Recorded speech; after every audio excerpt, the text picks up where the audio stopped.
ये है talks news network और आप देख रहे हैं पॉलिटॉक्स, राजनीति का कच्चा चिट्ठा। उत्तर प्रदेश में विधानसभा चुनाव की उल्टी गिनती शुरू हो गई है। चुनाव मुख्य रूप से तीन बड़ी पार्टियों भाजपा, सपा और बसपा को लड़ना है, लेकिन इन तीनों पार्टियों के लिए बाकी छोटी पार्टियों का बड़ा महत्व है। चुनाव से पहले राज्य की छोटी पार्टियों की मांग बढ़ गई है। असल में भाजपा ने खासकर प्रधानमंत्री मोदी ने छोटी पार्टियों का भाव बढ़ा दिया है। पीएम मोदी ने जुलाई में अपनी मंत्री परिषद का विस्तार किया तो दो ऐसे काम किए जिससे छोटी प्रशासनिक पार्टियों का महत्व बढ़ा। पीएम मोदी ने जाति पर बहुत जोर दिया और इस बात का प्रचार कराया गया कि भाजपा ने ज्यादा ओबीसी मंत्री बनाए हैं। इससे जाति की राजनीति करने वाली छोटी पार्टियों के नेताओं की महत्वाकांक्षा बढ़ी।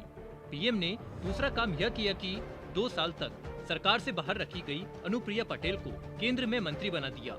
अभी चर्चा है कि सितंबर के पहले हफ्ते में भी उत्तर प्रदेश की योगी आदित्यनाथ सरकार का भी विस्तार होगा, जिसमें निषाद पार्टी के नेता संजय निषाद और अपना दल के नेता आशीष पटेल को मंत्री बनाया जा सकता है।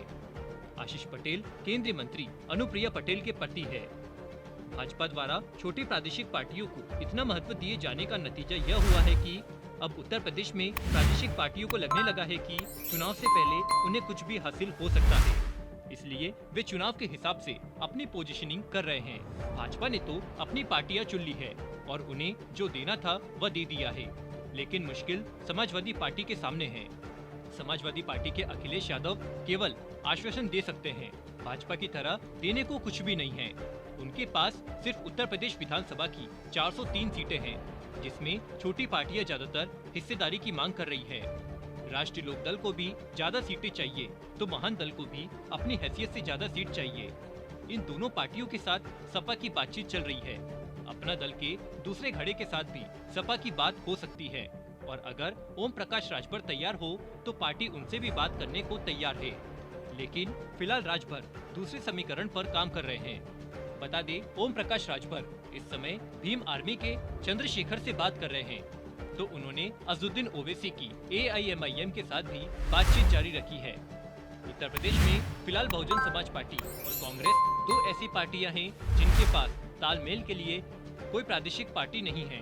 बसपा प्रमुख बहन मायावती ने अकेले लड़ने का ऐलान किया है और कांग्रेस तालमेल करना चाहती है। प्रियंका गांधी वाड्रा ने कहा था कि उनकी पार्टी समान विचारधारा वाली पार्टियों से तालमेल करने के लिए तैयार है। मुश्किल यह है कि कोई पार्टी उनसे तालमेल को तैयार नहीं है।